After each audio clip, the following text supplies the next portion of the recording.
Well, hey, howdy, hi. Welcome back to my channel. Thank you so much for stopping by and joining me today. I really do appreciate it. My name is Ellie, and I'm a witch.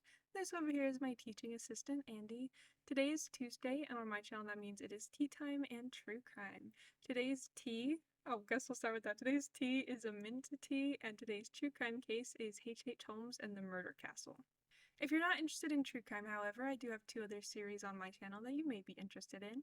On Sundays, I do Cryptid Countdown, where I take a state, city, region, country, and I tell you about the cryptids that reside in those places. And then on Mondays, I do Misheard History, where I take a history topic you may or may not have learned about in school, and I tell you the truth behind it. If you ever wonder on what authority I talk about any of these subjects with, I'm in college actively pursuing a degree in history as a topic as well as criminology. I just enjoy talking about cryptids, so I wanted to add that to my channel as well. Without further ado, let's go ahead and jump into the video.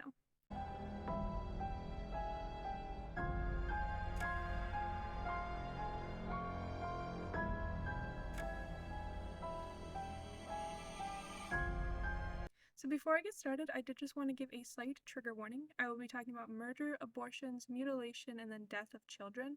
I'm not going to be going into any serious detail. However, if that's not something you think you can hear about, I completely understand. Go ahead and click out, and I'm sure I'll catch you in another video.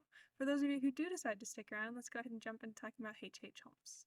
I also did just want to apologize really quick. I'm wearing glasses today and they keep catching the ring lights really bad, so I'm trying to keep my head down, but I'm not going to be the best at doing that, so I do apologize if you can see the reflection at all. So H.H. Holmes went by quite a few different names, so you may have heard some of these. So I'll just go over some of the aliases, so if you do ever hear about this story or you hear him being called by a different name other than H.H. Holmes, you'll know exactly who they're talking about. So he was born Henry Webster Mudgett. However, he also went by Henry Mansfield Howard, Dr. Henry Howard Holmes, H.H. Holmes, and then Alexander Bond.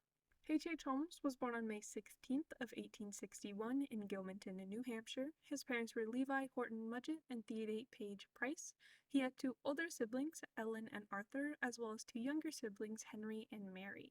His mother was a stay-at-home mother so that she could take care of the kids, and his father worked odd jobs in order to make ends meet. Predominantly, he was a painter, trader, and farmhand. There has been some speculation that Mr. Mudgett actually abused H.H. Holmes as a child, as well as some accusations that H.H. Holmes would abuse and kill small animals. However, neither of these claims have any evidence to back them up, and it seems to be more people just looking for reasons that H.H. Holmes turned out the way that he did. Holmes graduated at the age of 16, whereafter he began taking teaching jobs in Gilmanton. On July 4th of 1878, he married a woman named Clara Levering, and the two went on to have a son named Robert Levering Mudgett. In 1882, the family moved to Michigan, where Holmes began attending the University of Michigan, where he graduated from in 1884. While he was there, he was studying medicine and surgery under Professor William James Herdman. While he was there, the two of them facilitated grave robbing together, as well as committing insurance frauds using cadavers. After schooling finished, Holmes went on to work with a man named Nahum Wright, who notably advocated for human dissection. After his graduation in 1884, Holmes's wife Clara actually left him due to him abusing her throughout their relationship. Keep in mind though that she just left. They did not divorce, so they are still married, so keep that in mind. This separation didn't bother Holmes, however, and he just began moving around a lot.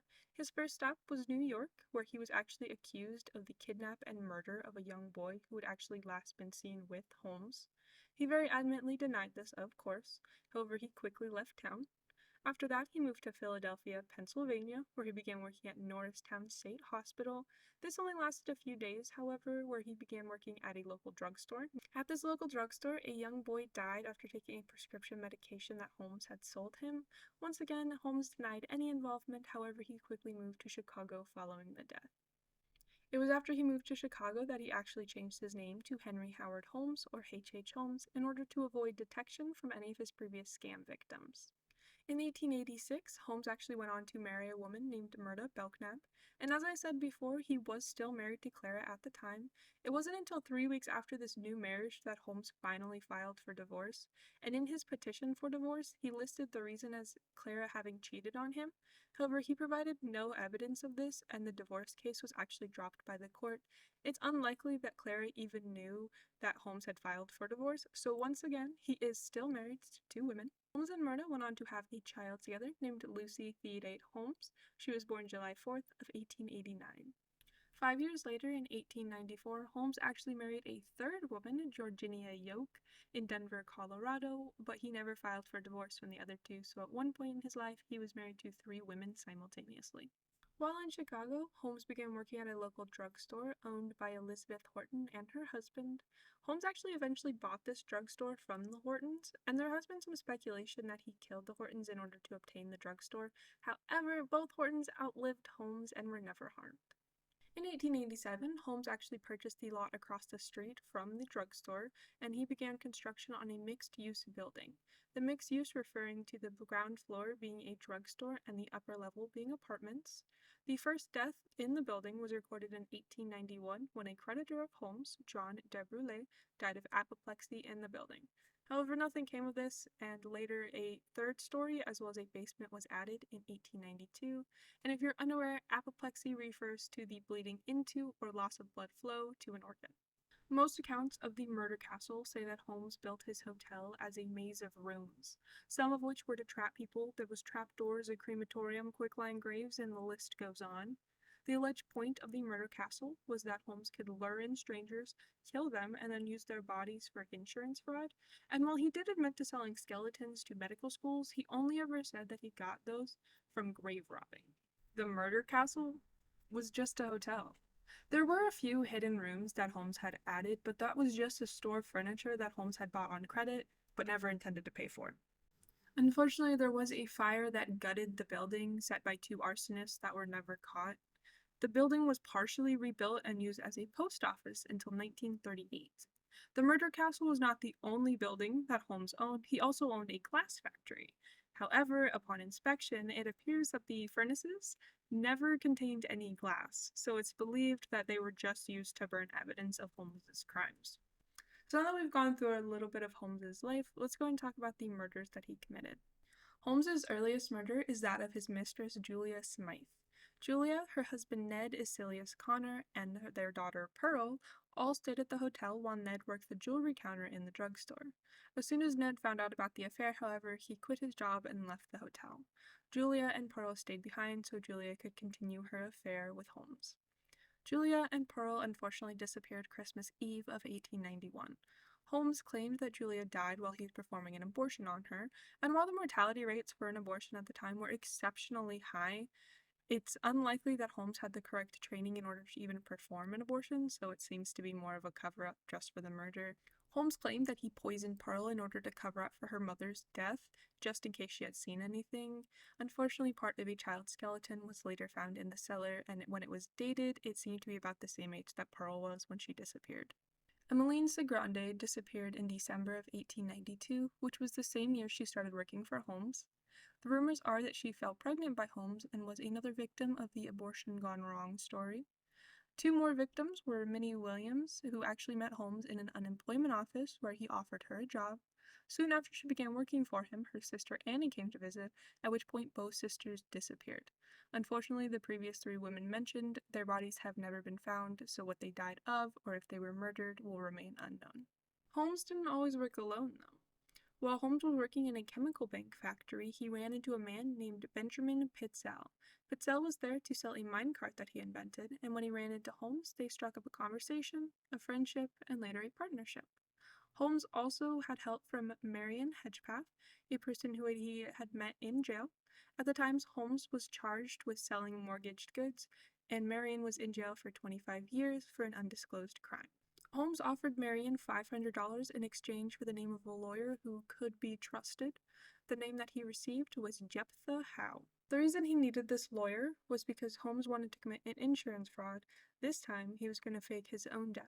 Howe was very on board with this plan, and the 2 men set to work to submit this insurance claim. However, it was denied. The company was very suspicious about this claim, and Holmes decided not to push it. So instead, Holmes moved on and he began working with Benjamin Pitzel, but this time they were going to fake Pitzel's death. The plan was to have Pitzel create this new identity, B.F. Perry, who was a scientist who was going to be disfigured and killed in a lab explosion, and then Carrie, Pitzel's wife, was going to collect the insurance money. Holmes' task was to find a cadaver that could pass as Pitzel. However, he was not satisfied with this and just killed Pitzel instead. Holmes knocked him out with chloroform and then set his body on fire using benzene. Holmes later claimed that he was still alive after using the chloroform, however, forensics show that chloroform was only used after the body was burned. Pitzel's wife was never told that her husband was actually killed, and she went with Holmes to collect the insurance money, and somehow Holmes convinced her to sign over the custody of 3 of her children over to Holmes. It's unsure as to how that happened or why, but it did. Holmes and the kids then began traveling through North America and into Canada. Carrie was led along the same route by Holmes, just away from the 3 children in his custody. This entire time, Carrie is under the impression that her husband is in London, awaiting their arrival, and he's just there in order to avoid detection. Once in Canada, however, Holmes turned on the kids.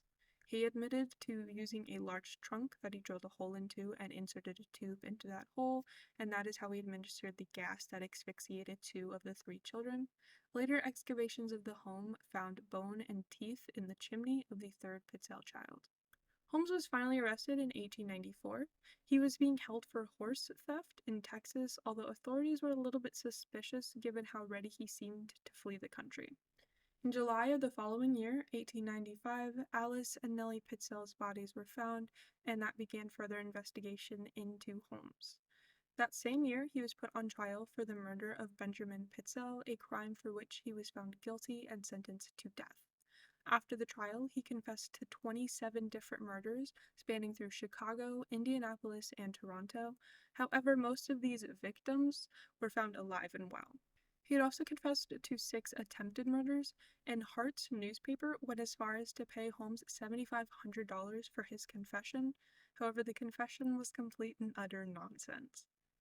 May 7th of 1896, Holmes was hung at Moyamensing Prison.